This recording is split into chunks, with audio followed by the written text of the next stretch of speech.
Salut tout le monde, très heureux de vous retrouver sur le plateau de Delta TV pour une nouvelle émission. Aujourd'hui, j'ai le plaisir de recevoir Daniel Villemot, adjoint au maire, en charge du développement économique, l'insertion des technologies de l'information, mais aussi de la communication.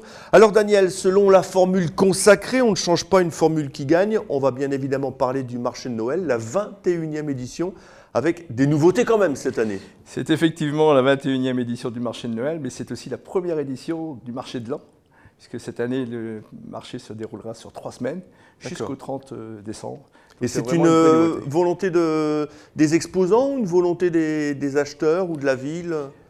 À l'origine, c'est surtout une volonté de la municipalité d'avoir entre Noël et Nouvel An une animation sur la place de Gravelines, puisqu'autrement, en pareil cas, s'il n'y a personne, s'il n'y a pas de commerçants, c'est plutôt ville morte à ce moment-là. Donc c'est vraiment la volonté d'avoir une animation. D'accord. Et qu'est-ce qu'on va y voir alors cette année? D'une manière générale, ça reste sensiblement la même chose que l'année dernière, hein, les rues adjacentes, la rue des Marronniers, la place, avec les chalets qui ont été repeints?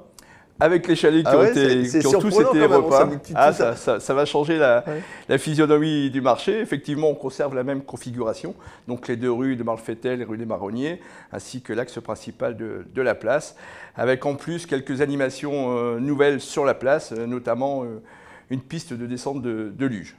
Alors c'est ça, donc la nouveauté, enfin si l'on peut dire, c'est une piste de luge mais en vraie glace. Alors la piste de luge n'est pas en vraie glace. La patinoire sera en vraie glace. Donc là, ça va vraiment être une nouveauté.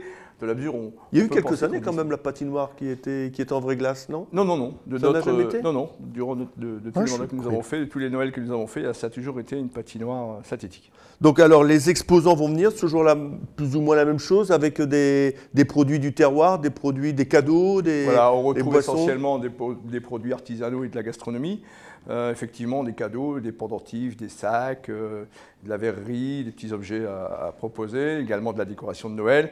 Et dans la gastronomie, on va retrouver nos rituels marchands de foie gras, de champagne, de vin, de saucissons, mais également aussi marchands de gaufres et crêpes qui feront vivre un peu aussi à travers leur odeur marché. C'est très typique. Et on vient de loin pour exposer à Gravelines. Est-ce que vous êtes obligé de faire des choix à un certain moment ou... Alors, on vient effectivement de loin, entre autres du Calvados, du côté du Bordelais, de Reims, pour la fameuse limonade de Reims.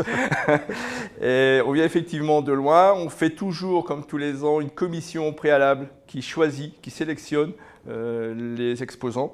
Cette commission est composée d'élus, mais aussi de marchands du marché de Noël, mais également de commerçants de Gravelines, de commerçants de l'Unicom. Et on fait le choix ensemble sur les produits suivant ce qu'ils présentent, avec surtout mettant l'accent sur la gastronomie, donc produits créés, pas de la revente, et produits également artisanaux. Des producteurs directement, quoi. Producteurs, voilà. En termes d'animation, Daniel, donc on va voir la classique descente du Père Noël du Beffroi. Tout à fait. Ça, c'est toutes les générations, en 21 ans, les générations. Les parents amènent des enfants qui ont vu descendre Père Noël. Tout le monde le verra encore, ça c'est le. Avec également un feu d'artifice, je suppose. Également le feu d'artifice du 23 décembre, mais avant cela également les fameuses soirées.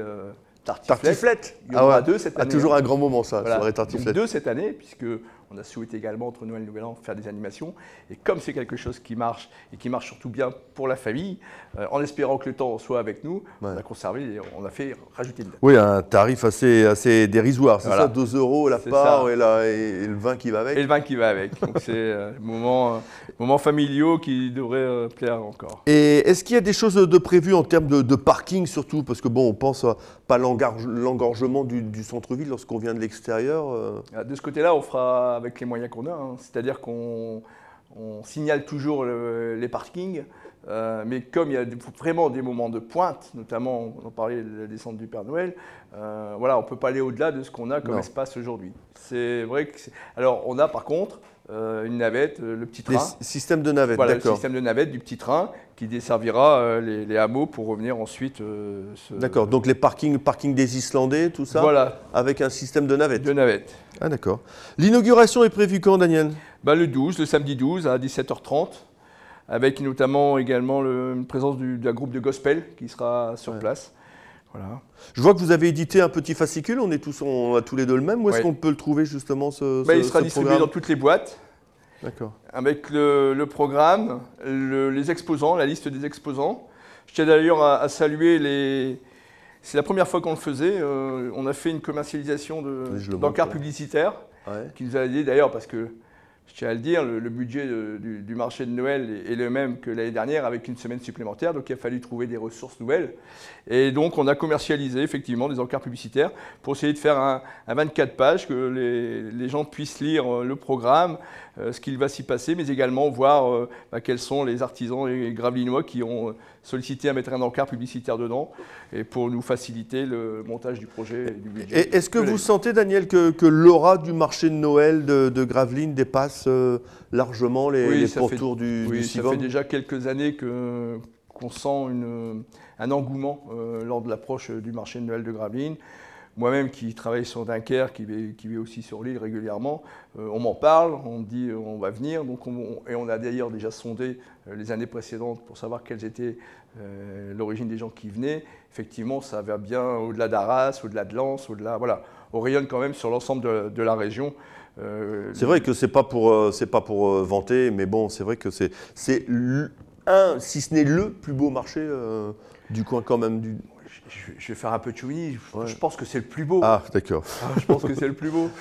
Au-dessus de l'île, non, mais c'est vrai, sincèrement, c'est toujours, disons qu'on attache une grande joie. Tous les ans une grande importance à avoir une décoration particulière qu'on ne retrouve pas ailleurs. On a notamment les structures en bambou que l'on érige. Derrière le monument. Derrière le monument. Ouais. Cette année également à l'entrée du pont des Marronniers, donc pour attirer l'œil et voir quelque chose qu'on ne voit pas ailleurs. Voilà. Avec une mise en lumière et une orchestration, une musique qui suit tout ça. Donc c'est ce qu'on ne retrouve pas ailleurs. On a également nos braseros, un peu, je reviens sur l'odeur, l'odeur du bois. Voilà, c'est des choses, une chaleur qu'on ne retrouve pas, je pense, ailleurs. Des marrons chauds et tout. Les marrons chauds. Allez, quoi s'empiffrer de tout ça. Écoutez, Daniel, merci beaucoup. Donc l'inauguration, c'est samedi 12, aux 17h30. On vous invite bien évidemment à assister à ce marché de Noël, qui va se terminer, Daniel vient de le dire, le 30 décembre à 20h. Donc on fait ses courses pour Noël et on peut faire ses courses pour le Nouvel An. Et on revient faire ses courses pour le Nouvel An. Et on pourra toujours manger une gaufre et une crêpe entre Noël et Nouvel An et ne pas hésiter à y venir en famille. Les manèges et les attractions seront toujours là. Daniel, merci beaucoup. Puis si on ne se voit plus, je vous souhaite un bon marché de Noël, mais on aura certainement l'occasion de se revoir. Michel. Allez, nous, on se retrouve la semaine prochaine. On essaiera d'avoir à cette place même un représentant du Sportica qui nous va parler du Sporticaland, parce qu'il y a plein d'animations également à côté durant les fêtes de Noël. Restez avec nous, on se retrouve tout de suite pour l'agenda du Sivom.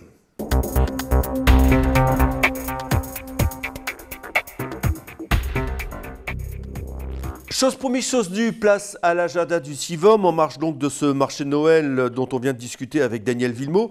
Sachez que ce samedi à la médiathèque, il y a de la lecture musicale à la salle d'animation.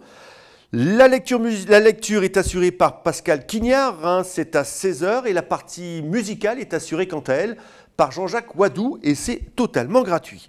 Samedi toujours, l'Office du tourisme organise chez elle donc les 12 mais aussi 13 et 16 décembre des ateliers récréatifs de Noël.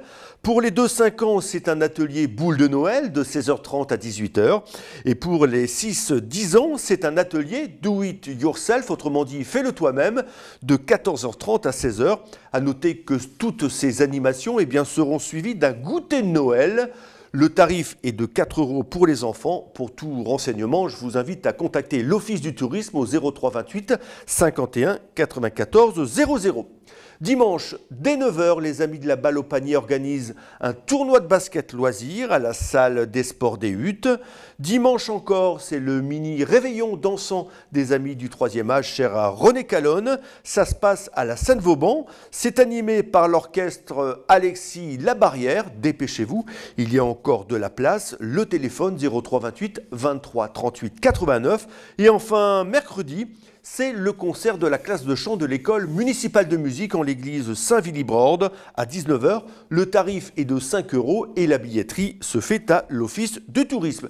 Et n'oubliez pas, dernière petite chose, dimanche, c'est le 2e tour des élections régionales.